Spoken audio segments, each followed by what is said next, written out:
So, welcome to webinar 45. We'll be talking about leveraging Pinterest for your marketing efforts and how that will work for your specifically print-on-demand wall art store. Just kind of to backtrack a little bit, last week we covered, or not last week, but a couple weeks ago, we covered dynamic pricing, and that it was kind of just relaying the concept and ideas around making sure that you are up to date with keeping your prices fresh and making sure that your prices are best presented to your customers and also helping you create as much profit as you can because as we are now with a bunch of other platforms as it is now, prices aren't really static anymore, as in they're not consistent for long periods of time.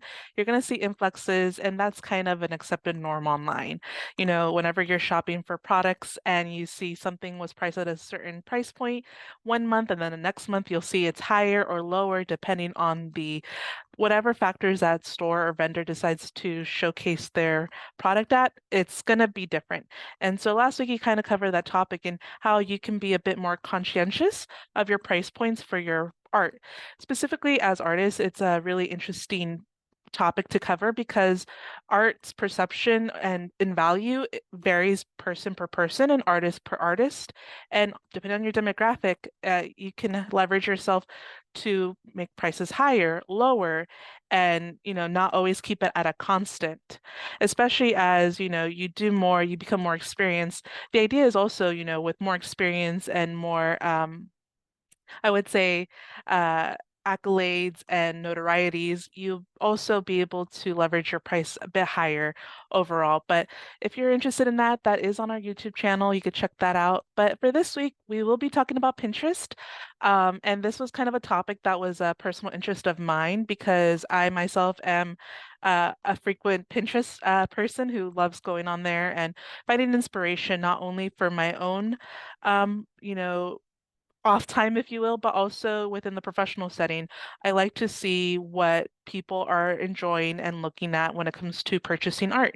And what better place than a place that is considered a visual search engine of, social media. And kind of to preface this, if you guys aren't 100% aware of what Pinterest is a platform where you can share photos, videos, and other visual media on a platform where it not only shows internal posts, or rather pins, but it also connects external posts or product posts, blogs, and other aspects. All these things can get pinned onto Pinterest in the platform itself, thus integrating outside sources as well. So it's a very multifaceted and diverse place for you to find, products, images, inspiration, and so many more. If, as an average consumer, people primarily go there for inspiration, ideas, and oftentimes they're also looking to shop for something in particular. So when it comes to other social medias, in contrast, I would say that there is a higher intent to purchase in comparison to, say an Instagram, which is, something that if we're to draw parallels with, the difference with Instagram and Pinterest is that while both are very heavily reliant on visual media, one is definitely geared towards the sociability aspect, that is Instagram, as less so as with the sharing of ideas and sharing of products as Pinterest is. Just to give a quick example, where on Pinterest you can have several click-throughs on a post, on the image itself, on an image search, and on the side post, you could have links that lead to a store, lead to an external link. You don't see that as often with Instagram, where even putting a link in your description is not going to be able to be clickable. Or if you were to tag a product on Instagram, while possible, it's not as intuitive and not as, I would say, forthcoming as Pinterest in contrast. So if you're wondering like, okay, well, both do visual things, both, you scroll through and you look for inspiration, how do they differ? I will say that for businesses, there is a lot of potential on Pinterest in comparison to Instagram. Now, of course, if you have a more active following on Instagram, I'm not telling you to leave that in lieu of Pinterest, sorry. I'm kind of saying that there is opportunity for you to translate a lot of what you do on Instagram already into Pinterest to make it a bit more profitable for you and probably to see more engagement depending on how you go about handling your transition into Pinterest. And I will say that from my experience, I have definitely purchased a lot more items based off of my scrolling through Pinterest in comparison to other social media websites. And I think part of that is that the marketing is so much more integrated and feels a little bit more easily available and less in your face about it. Because ultimately, as people who market on Pinterest want to do, is that they want to kind of mesh well with what's already there.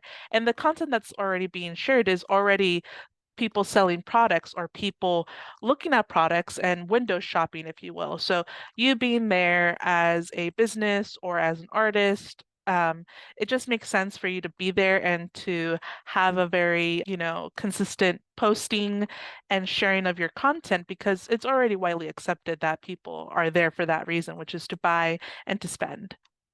And so, um, starting with a couple of things, I'm gonna go ahead and share my screen just so we could get into the presentation factor. I'll also be sharing Pinterest Live. So if you guys are not that familiar with it, you guys could definitely get a feel for it, hopefully by the end of this webinar. So give me one moment. I guess introducing Pinterest and why. I kind of explained how it's already a visual search or discovery engine. And I really enjoy the beginnings of Pinterest and how it quickly launched into popularity. Even after the first year of launch, it already had 10 million new users. And today, it's active as ever, if not more active than ever before. I would say after the events that happened in 2020 onwards, a lot of people went to Pinterest because it was a place of one, you go there, you see really beautiful images, you share inspirations. A lot of factors where people were inside a lot more and they were looking to touch up their home decor, try new recipes, find projects that they can work on instead of going out and about. And so Pinterest was a really interesting landscape at that point in time because more than ever people were using it to kind of inspire them to take on new projects and new things in life. And I will say something that's also unique about Pinterest is that it has a lot of active users, yes, but it's also really active primarily in the US. And depending on, what your customer base looks like already, this is just, kind of cementing that, if you already have a large US-based audience, this place will have more of people that you're looking for. Or if you're trying to enter into the US market, then this is a great place to start, especially when a lot of the demographic here is primarily women ages 18 to 34. And oftentimes, these women in this demographic are from medium to high income households who are usually the people with purchasing power for specifically household goods.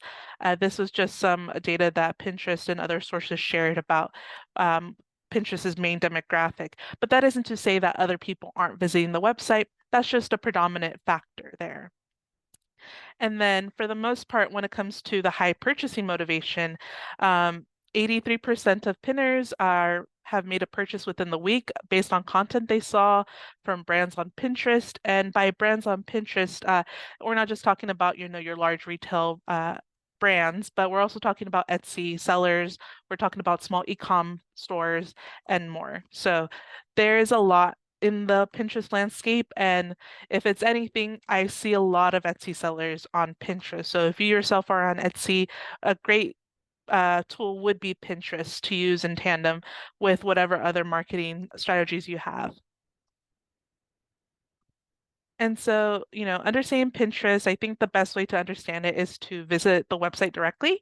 And from there, I could kind of help you guys understand, what things do and what it feels like. And, not just for yourself as the possible business entity, but also as a consumer. It's always great to look at things from both ways. So here, this is just for the sake of not seeing other ads because there are ads on the home feed. We're going to be looking at my pin board. Um, and so just kind of to introduce what things are, pins are posts. that's a Pinterest way of saying what their posts are. This could be different things. This could be pins that were made originally on the website. Pins can be basically, if you will, the best way to say it is reposts from external websites. So if someone really likes content on an external website and there's an ability to pin it, then it's basically translating that post or that external link into a post on Pinterest with the images and descriptor.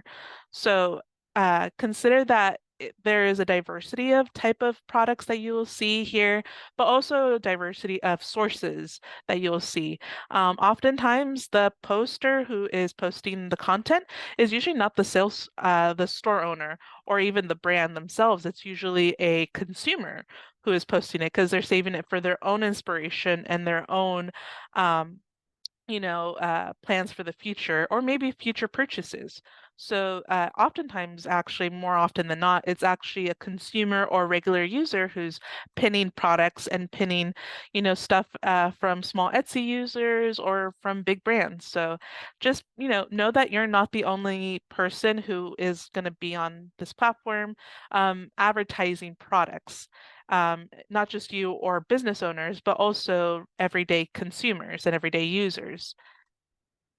And then, of course, boards are what we see here. My board today, just to give an example, is guest bedroom decor. And what these are is that whenever you go to your own page or your own profile, these are all the boards that you're going to have. And these boards are, I would say, overarching topics for projects or for whatever you have. So it's a lot more organized than you might see on other websites or social media platforms where, there's such a thing as reblogs, reposts, retweets, and also a difference in likes, loves, and, thumbs up, thumbs downs. Here, it's going to be how do you categorize things you enjoy and how do you, interact with these things. So here I have just two, which is one for a meeting and then one for guest bedroom decor. And then they also have a collective area for all your pins. So that'll be everything you interacted with in the past. But for today's sake, we're going to be just, using guest bedroom decor just to help you guys. And in the guest bedroom decor, you can see I have similar things together. Um, and this was me putting myself in the place of someone who's looking to update their, guest bedroom.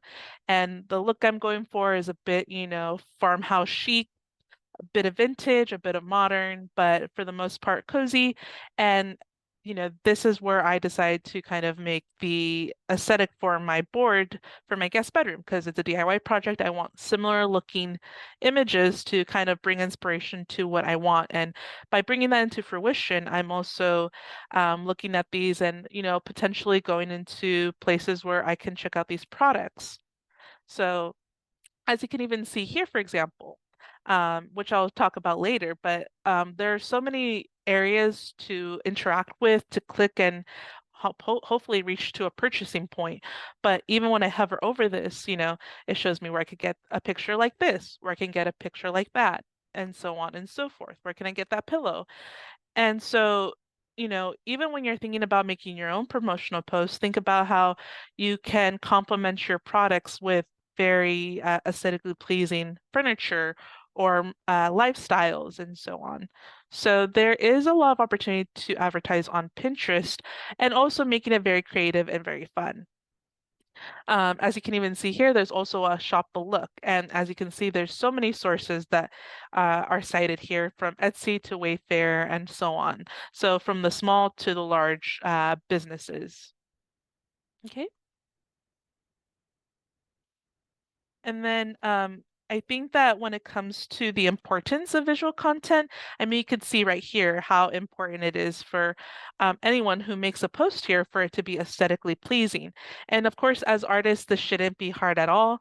Your art in itself will bring that factor into it. And up to you whether you think the art could speak for itself and you could just post it as is, as a regular art piece, no lifestyle, or if you feel like, you know, because of the settings and other factors, it might look more strong on a lifestyle. Say it's a very simplified art piece, and you want to just zhuzh it up with maybe a frame or placing it in a very complementary bedroom. So think about when you're going to be creating your post for yourself, whether they're paid or organic posts. Think of how will your post look in the grand scheme of what would be someone's hypothetical board. So if you know that your customers tend to wane into certain colors, certain genres, how can you make your post look, integrated and make sense in within those aesthetics and in those types of boards that, potentially people might add your art to. So yeah, that's just a quick introduction to the board, pins, and Pinterest overall. Of course, if you were to go to the homepage, what that does, it kind of creates a cumulative or overall um, feed based off searches, pins, and other interactions the user has made on the website. So the homepage is usually where people most often scroll. Me, myself, I like to scroll on there, but I also like to scroll on um, finding more ideas for the board. So I already found all these beautiful images, all these interesting ideas, but say I want to add more because I'm still trying to reach that place where I'm like 100% satisfied with all that I see here, then you could go ahead and click on find some ideas for this board and they'll show the feed as it's more aligned with your board already. So that's a differentiator between your board search feed and your home feed. Okay. And then let me go back to the presentation. And yeah, so as we talked about it, not only is there such a thing as home feed and board curated feeds, there's also whenever you're searching and scrolling, their search engine is really good in that it helps you find like-minded stuff based on your searches. So say you're looking for, rustic countryside bedroom, as an example. It's going to show a lot of them and they're all going to be very aesthetically pleasing. And say you like an image or you want to pin an image, you click on the post, and when you click on the post, they show other related products or other related posts as well. So there is almost like an infinite want to click onto the next post or keep scrolling. And I would say it's a bit different than other websites when it comes to almost the addictiveness of scrolling. I would say, unfortunately, with some social media websites, and you guys probably can relate to this, but whenever you're on Twitter or TikTok or Facebook, there comes a certain point in time where you're scrolling, but you don't feel good. And then you realize you wasted an hour on those social media websites. And sometimes it leaves you bummed out because you felt like, time was lost. And also maybe there were some posts there that were, somewhat negative or they kind of had a very serious topic and it kind of put you down. Um, Based on a lot, not a lot, but based on some research done on Pinterest as an example, they noticed that a lot of people actually end up happier after leaving Pinterest because, here you don't necessarily see a lot of chatter. More so, you see a lot of visually pleasing content. And people, when they go onto Pinterest, usually have an intent to shop or an intent to add to their inspiration. And Pinterest does that and it helps you fulfill that need for you, which is finding inspiration and possibly ending up with a purchase. So most people after, a 10, 20 minutes of scrolling feel good and they feel like it was time well spent. So at the very least, when it comes to, you trying to associate yourself with different brands and different social media platforms, I think if, you are looking to uplift and make your content a bit more positive, I think Pinterest is a place to be. And also, just as an that was kind of an aside, but in addition to the search engine and the feeds, I will say people also tend to follow other creators on the platform who make really interesting and cool boards, and they kind of use those boards for inspiration for their own ideas. So again, there's so many facets of the website that allow for people to scroll through different curated feeds, as well as discover new and exciting things.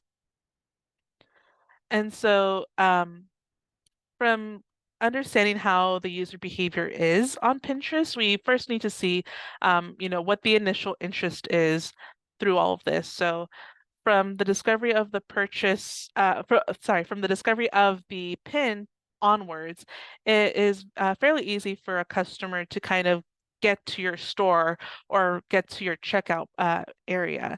So this is just, again, I highlighted this earlier, but just to really drive it home, there are multiple areas where a customer can definitely reach to a checkout area and even reach to your website at the very least.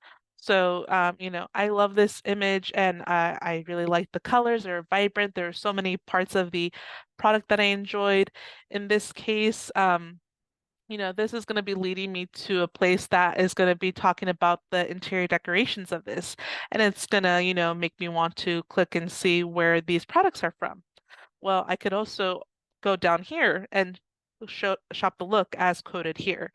And then, of course, if maybe there's one thing in particular I like, say I like this framed canvas here, then I will go ahead and touch this little search icon with the little frame around it, because that will let me be able to specifically click on, oops, sorry about that, allow me to click on this canvas in particular and go on from there, and it'll let me to find similar or related products or pins that usually then lead to a product.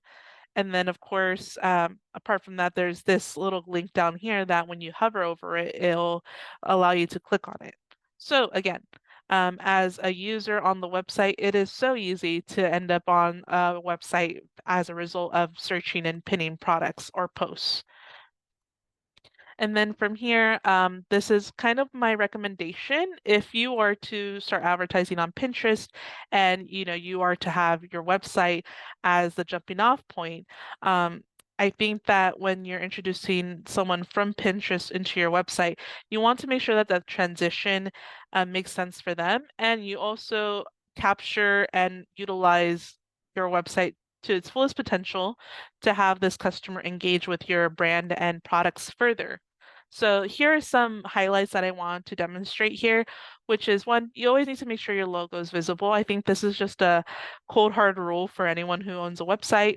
Or, if you own an Etsy, for example, is your user profile yourself or is it a logo? Which one's more powerful and more useful for you? That's dependent on the person. Um, Make sure your catalog and your home and your overall header menu is easy to navigate and it's not too fussy. You don't want to have too many tabs for people to have to kind of search visually to see where a catalog is. By keeping it pretty simple, I would say no more than 8 tabs. Even then, I would say 6 tabs is better than 8. Try not to be too excessive with that part. And of course, if you feel like, well, I have a lot of different aesthetics, I want to make sure they're collected together, then by all means, make it a drop-down menu in the catalog. But at the very least, let your customer know that they could easily access, your whole store in general. Here again, if you already had a very visually pleasing mock-up for your image on Pinterest, it would be smart to then include that same visual on your website, if not a complementary or cropped version of that post on Pinterest. And then, of course, showing the price, showing the size options. If we were to talk about upselling, then maybe offer different formats of this product, say framed, unframed, matted, no matte. And of course, if we're talking about above the scroll, if as long as a customer can generally not have to scroll down too much, it would be great if you could introduce descriptors for the product that make it personable. And also a quick tidbit about yourself as the artist, because oftentimes customers are not going to navigate elsewhere on the website unless they're really interested. But if you already have their initial interest, make use of it by having a very informative and interesting product page. And so it doesn't have to be a whole biography, but feel free to introduce a couple sentences or small paragraph about who you are, and what you are in conjunction to the art piece. So say it was for an exhibition that means a lot to you, then you could talk about what relates you to the art and you as an artist overall. Lastly, I think this is also a great opportunity to also introduce related products that are very visually similar or would complement the art that they clicked on in the first place. So I would say, if say it's a pastel abstract, try to introduce other pastel abstracts here as well, because they might be very interested in buying the product, but maybe they're 90% there. Say there's another complementary or similar product that could get them all the way into checkout. And then lastly, sorry to mention this one, always introduce an opportunity for them to engage further, such as signing up for a newsletter.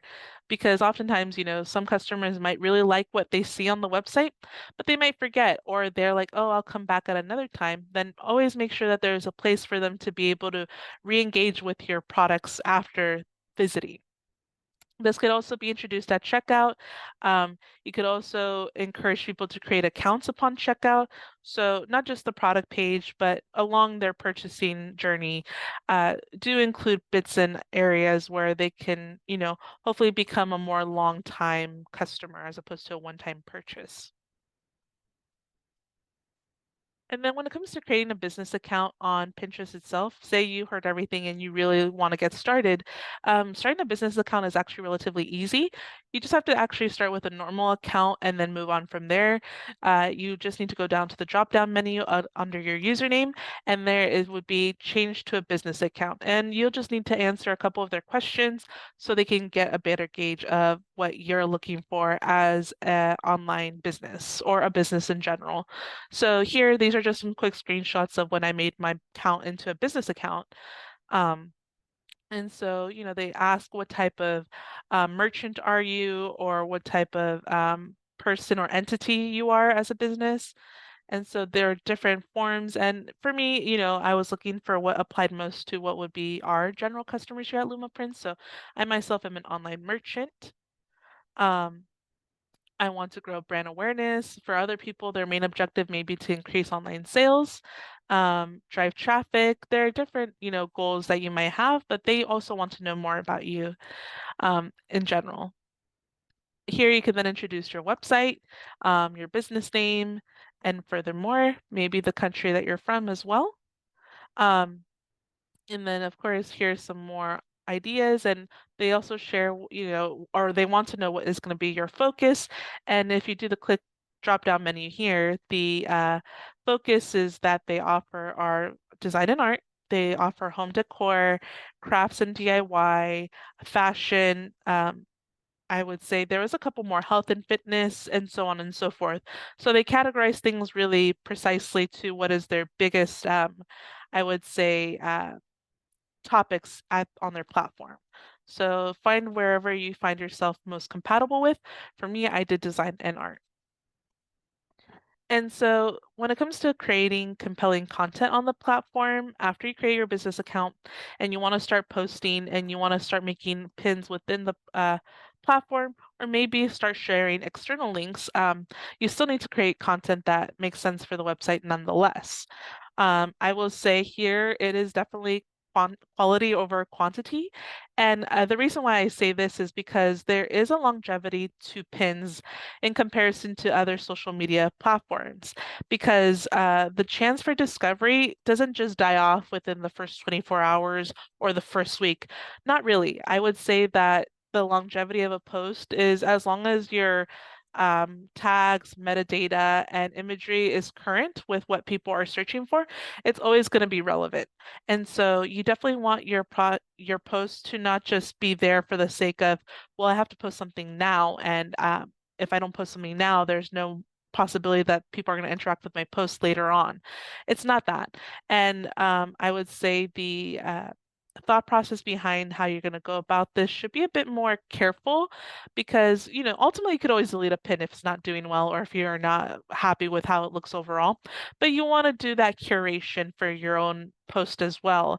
So the same way people curate their boards, you kind of want to curate your content as well to be cohesive, or at the very least look visually appealing altogether.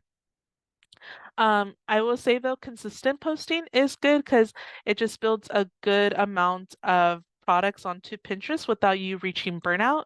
We'll talk later about content calendar, but for the most part, you do want to be posting at a certain consistent frequency. That could be a couple posts a week. That could be, a handful of posts in a month. It's up to you, really. If you want to go at it at 100%, then by all means, post a couple or a handful each week. But for sure, again, we're talking about quality over quantity, taking time to make really interesting lifestyles, or seeing how you can best tag your art to find the right audience.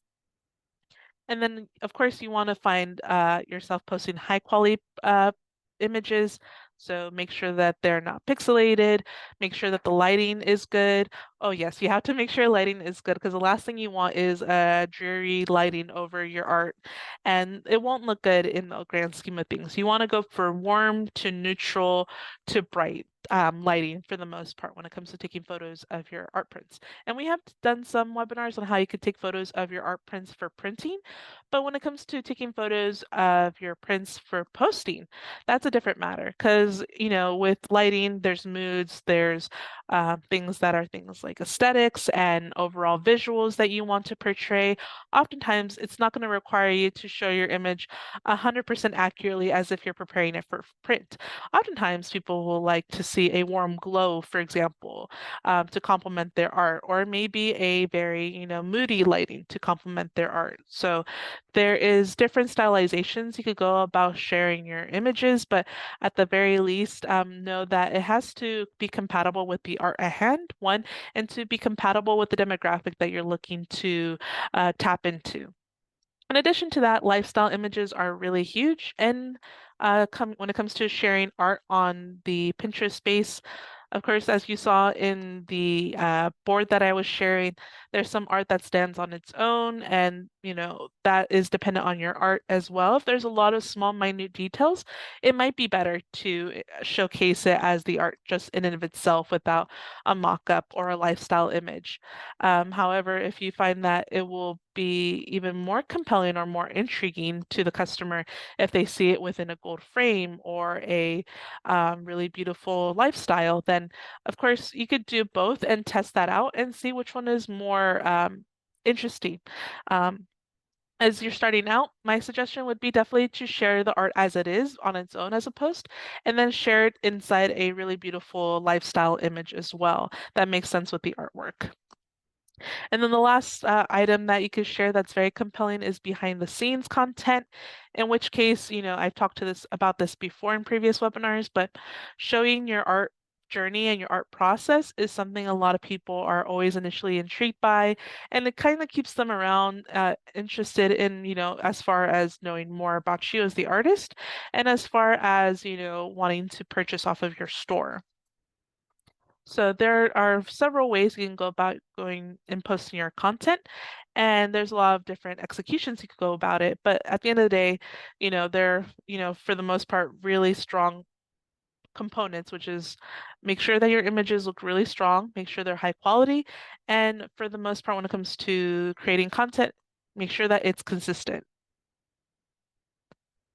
And so for content calendar, as I mentioned already, be consistent. And then another very important factor is making sure that you're up with the seasons and also trending topics. Seasonal time, I would say, for Pinterest is definitely the holidays, as other e-com websites, as you can imagine. But on Pinterest as a social media platform in its own way, the seasonal trends and seasonal topics at hand are very potent around this time, I will say, because people more than ever are kind of looking for gift ideas, home decor ideas, how people are coming in to visit their homes, so they need to refresh their homes. So they're looking for new home decor, perhaps refreshing their art wall, and so on and so forth. So when you're thinking about when to start posting, when to post more, definitely consider the holiday seasons to be a very important time of the year for Pinterest. And then when it comes to trending topics, if you yourself are going to be using Pinterest as a consumer yourself with images and aesthetics that are aligned with your own art, you can kind of see any surgences of trends that you might have not seen before, but on Pinterest they're active and alive and well. So keep in mind that I think it's just as important to be a business entity on Pinterest as it is to be a user entity on Pinterest. If you like it on your board, then what is to say other customers won't like it on their board as well? And so when it comes to resurgences of trends or maybe new trends popping up, you want to be there at the epicenter of it all before it gets a bit, stale or it kind of moves past its hype. So again, be an active user yourself and you'll be able to see these trending topics in time for you to also make content in relation to those trending topics. Um, when it comes to building a large audience base and also getting more engagement within the community, I would say interacting with the platform is a huge thing. And you could do that as the business entity or as an employee of the business entity. And by interacting, replying to comments, if people are asking, where can I find this? Reply to them, or even just as far as little as giving hearts away to comments that you like. Um, but in addition to that, I would say to strengthen your brand, you actually want to diversify other products into your feed. And by that, I mean, don't be afraid to repin other content that's apart from your own. And this could be other customers or other consumers who are a fan of your brand.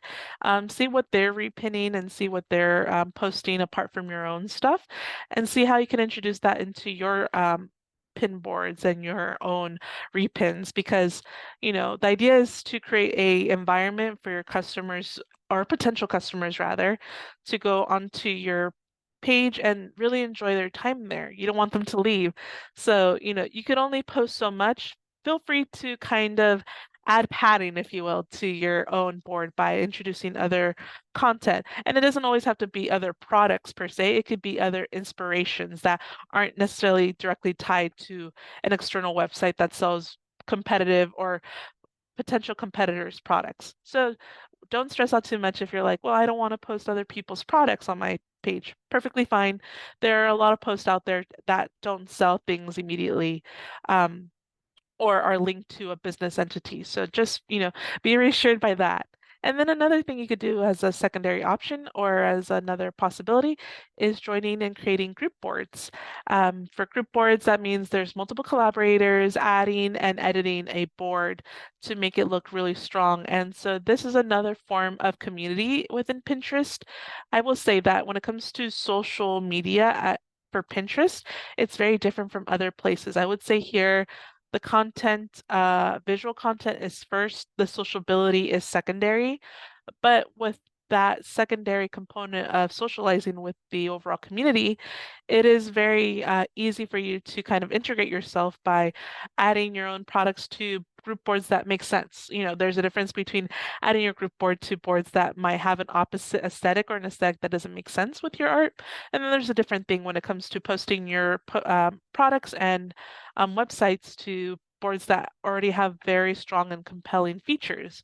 So don't be afraid to interact with the community there. Again, as I reiterate at the beginning, people are here to shop, window shop, find inspiration. You, um, I would say, pushing and advertising your own products and your own story is not too far-fetched for this platform, and it feels pretty natural and backed.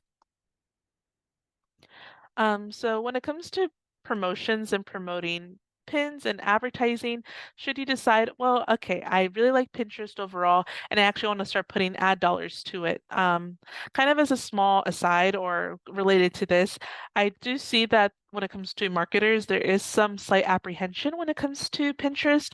But personally, based on the data that I saw, there's really no negatives when it comes to promoting on Pinterest primarily because, especially if your art and your products make sense on that website, um, a promoted pin is just going to bring more new audiences to your website.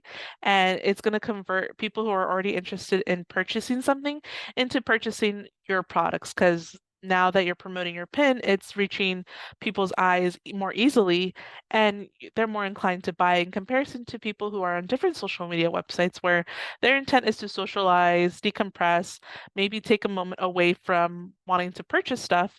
Um, there, if they see an ad for something, it might be very different from what they're seeing on the platform overall. So it might not bode as strongly with them.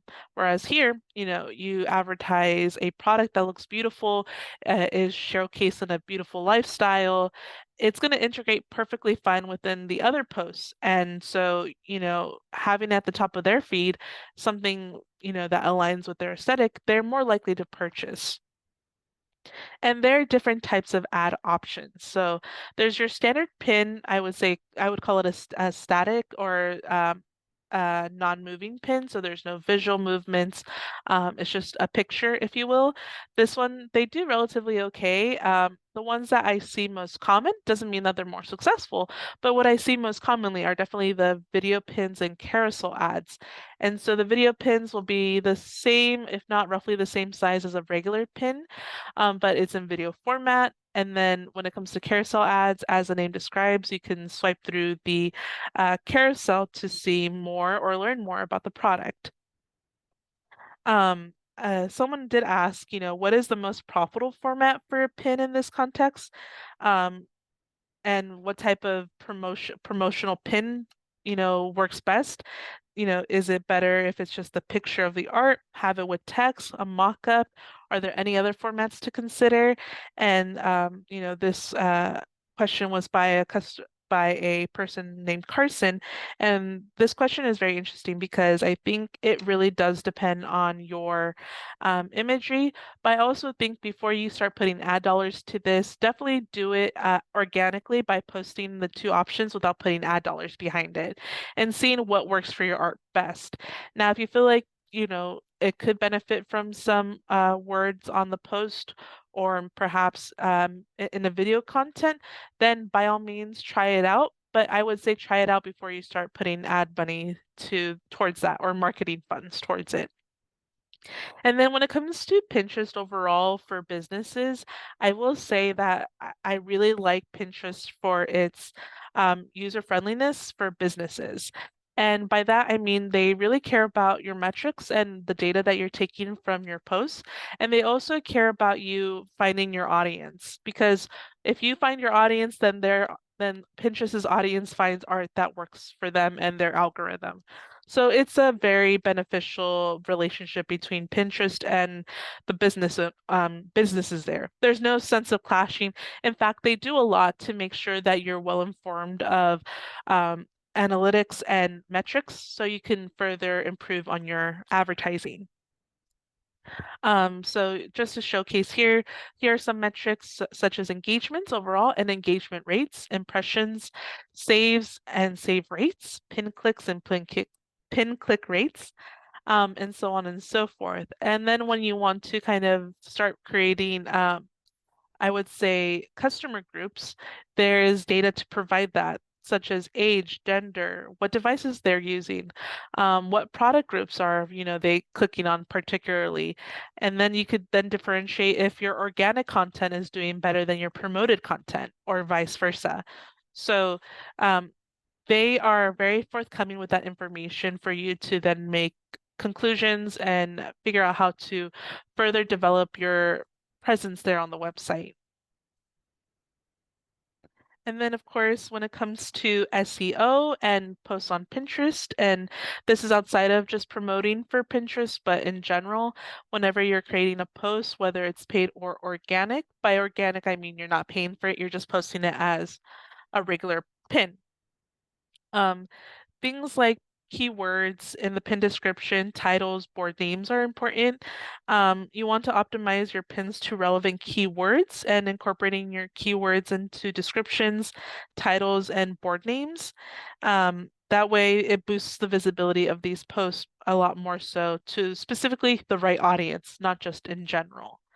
Um, some keywords specific to wall art are very important. You want to also promote the product type and then the product's aesthetic um, more than anything. So, you can have a abstract image and you could say, well, this is an abstract image, but it'd be a lot stronger if you start introducing colors, vibes, perhaps any meanings behind the art print. And so, what would be just a descriptor that says abstract art, you could introduce, monotone, blotchy, watercolor, abstract,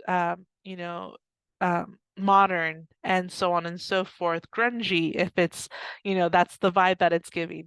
So there are a lot of descriptors they can include into Pinterest because, the more you understand your customers and the vibes that they're going for, the more you want to introduce those vibes and keywords into your own post if it makes sense for your art. And I think that's about it from me. I know we covered a lot, so let me go ahead and share my screen or share my camera again. We did cover a lot, but I hope at the end of this, you're a bit more aware of what Pinterest is as a platform, and you also could decide whether or not Pinterest is the platform for you. If you feel like your demographic and your audience can be there, just try it one weekend, put a couple of hours in it. It doesn't take long to want to create posts and to create an account there. Um, I would say even an hour taken out of your time to devote to Pinterest is good enough. And even if you're looking for, maybe you're not interested in Pinterest as a platform you're working out of, but maybe consider introducing Pinterest into your own platform. And by that, I mean there are ways that you can have Pinterest create pins on your website automatically. And if you ever been on a Etsy store or a e-commerce store, if you hover over it, there's different ways to share it. Usually there's social media sharing, and then there's link sharing, but there could also be introduced there Pinterest sharing, which automatically helps a person pin that product or that post onto Pinterest. So at the very least, if there's anything to take away from this webinar, I do at least want to encourage you to do that, which is incorporate Pinterest as a sharing feature on your website. It's going to help so much, at the very least, especially if your art just makes sense for the platform and for whatever target audience is within Pinterest. So, hopefully this was of use to you guys. And if there are any questions, I am open to questions. Otherwise, uh, you know, we could end the webinar soon.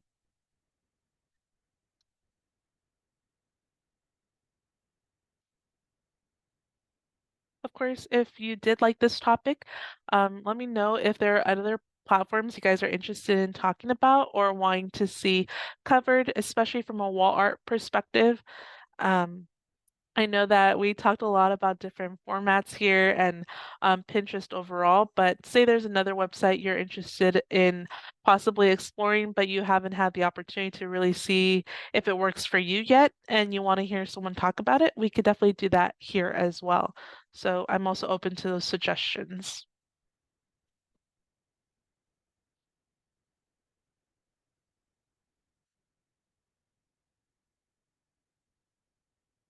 Of course, if you came, oh, also as an aside, if you came later into the webinar, don't, worry about missing out on any of this. We will post these on YouTube later not today, but later in the week, if not next week. That way you can see what we talked about today in full. And then, we have previous webinars there as well, so there's going to be a lot of content for you to see there. But the idea is that we're helping you find your place in marketing your products and also understanding your products a bit better and some business advice overall. So as Lumaprints, we're always here to provide the advice and do the research that you might not have time to do. Yeah, and no problem, Susan. Nice to see you here. Yeah, so if you guys have any questions, it's great. If not, we can always end this webinar early, but I do appreciate you guys being here. And I'm hopeful that, you guys will, get to Pinterest or at the very least check it out, if not integrate it into your website. If there are no questions, I will stop the video here. But if there's any other inkling questions that, you might think of last minute, then I will still be here to the up until 11 a.m. So I'll see you guys later and have a good rest of your week. Bye.